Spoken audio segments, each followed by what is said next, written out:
with coverage you can count on. This is the Erie News NOWCAST. Good evening, I'm Kristen Allen. Thanks for joining us for tonight's edition of the Erie News NOWCAST. Local hospitals are running out of ICU beds as they feel the strain of the COVID-19 pandemic.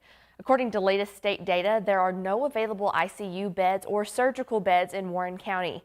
Erie County only has 12% of its beds available as of midnight, and only 16% of the state's ICU beds are available right now, forcing some hospitals to turn people away. This is the third consecutive day that Erie has seen more than 100 cases, the worst stretch in nearly 6 months. Meantime, the state saw more than 5,000 cases, the worst in more than 4 months. And the city of Erie is spending its first of $3 million of American Rescue Plan Act money, hoping to tear down blighted buildings and redevelop other parts of the city. The city is spending more than $1 million to help demolish the old EMI building at 12th and Cherry. Work there has already begun, and West 12th will be closed tomorrow as the pedestrian bridge is demolished. Another $750,000 will go to the former Quinn T. paper site at 16th and Holland. In both cases, the city and county are teaming up to cover the cost of demolition. Erie Mayor Joe Schember says he's glad to see some of that money being spent, getting projects started before the winter weather sets in. This is very exciting, this first step. I really appreciate City Council voting to let these projects move forward. If they hadn't, we probably would have lost 6 months because we couldn't have started working on it again until next spring. But now we can get started now and move these two projects forward. Another $1 million will be spent on the city's east side, offering money to help develop the Joy Savacchio Business Park at 16th and Downing. A Crawford County man will spend at least the next 45 years in prison for murdering his family members. 23-year-old Jack Turner pled guilty today to killing his stepmother and brother at a Crawford County home in 2019. He pled guilty to 2 counts of homicide and 1 count of burglary. A judge sentenced him to 45 to 90 years in prison. He killed his stepmother, 49-year-old Shannon Whitman, and his 10-year-old brother, Darren Whitman, at their Guys Mills home in August of 2019. He shot both of them in the head. Turner's father discovered their bodies when he came home from work. Turner also stole several items from the victim's home, including weapons, a safe, and prescription medications. And new tonight, Pennsylvania's state-run liquor system is rationing sales of a few dozen products, responding to what it describes as supply shortages beyond its control. The Pennsylvania Liquor Control Board told license holders today a 2-bottle purchase limit will be put in place for customers in state stores and bars starting tomorrow. The Liquor Control Board says supply chain disruptions and product shortages are prompting the restrictions on certain types of alcohol. The 43 items on the list of restricted products will also not be available through store-to-store transfers starting on Friday. What's on that list? Specific types of champagne, bourbon, tequila, and whiskey. And it is Tailgate Thursday here on Erie News Now. And what's a good tailgate without wings and beer? Well, some local restaurants are having a hard time getting stocked up on some of your football favorites. I've stopped by several different restaurants in our area over the past week talking about this very issue. And one place that sticks out is Fat Willie's Wing House in Edinboro. They're famous for their wings, and it's a popular spot to watch football games all season long.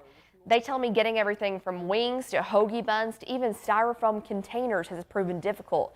The owner, Andrew Carell, says they're getting by with what they can, and it's a constant battle with vendors to get the same high-quality products without paying exponentially more. The amount that we're paying to get the product and the unavailability of certain products and the limited amount of staff, it's been incredibly stressful to deal with all of this going through. Very tough time for restaurants right now. So coming up later tonight, I'll be showing you some ways they're getting creative to keep business going. And a snack factory in Waterford is expanding and adding new jobs along with it. Our Keelan Berrien stopped by to check it out. Waterford is home to one of the 11 Shear Snacks factories. They create a lot of salty snacks like chips, cookies, and crackers. And today, announcements was made on expanding this location. As our business is growing, we had customer needs and we needed to create more production capacity to make products. Sure Snacks is expanding its 150,000 square foot factory by adding an additional 100,000 square feet, and the project will cost $27.5 million. We are super excited about this investment. We're in the snack food industry, which is an industry that continues to grow. Our customers need more and more of our products. And after talking to some of the Shears factory workers, they told me that this expansion would take place over in this parking lot. Now with this new line of production, it will add 40 new jobs to the existing 200 jobs that are here, but they are excited for the additional workforce. We've been out here for 7 years, so we've been waiting 7 years to do this. So obviously we're very excited. It's a great opportunity for the site. It's a great opportunity for this team. Really looking forward to it. We couldn't do it without such a good leadership team here. They took us on a mini field trip and let us explore part of the factory. Any product or new customer that we've brought in, we've met that challenge exceptionally, and we're just really excited to bring in a key customer and expand more jobs, and we're hiring currently if anybody wants to join the team. A fun mini field trip. That expansion will take place soon, but they are looking to hire people for new positions. They will be hosting a hiring event this upcoming Monday from 4 to 6. It's one of the biggest local efforts to combat hunger. Once again, organizers are gearing up for this year's crop walk. Now, while the mission is still the same, the walk will look a bit different this year. Like last year, organizers are modifying their annual fundraiser, helping to feed hungry people all around the world. Instead of a big walk like in years past, individual groups are being asked to raise money and then walk on their own. Now, whether it's down at the peninsula or even around their own neighborhood. Longtime crop walk coordinator Jim Haas says despite the changes, support from the community has been very strong. Erie County's crop walk is ranked #1 in the state for money raised and 12th in the country. Last year we expected with the pandemic that our involvement from people would be way down, the dollars raised would plummet, but actually we did better last year than we had the year before, at least as far as money raised, which surprised everybody. But I think it just showed that people want to do something. Lots of money raised for a very good cause, and if you'd like to learn more about getting involved in the local crop walk, log on to cropwalkerie.org.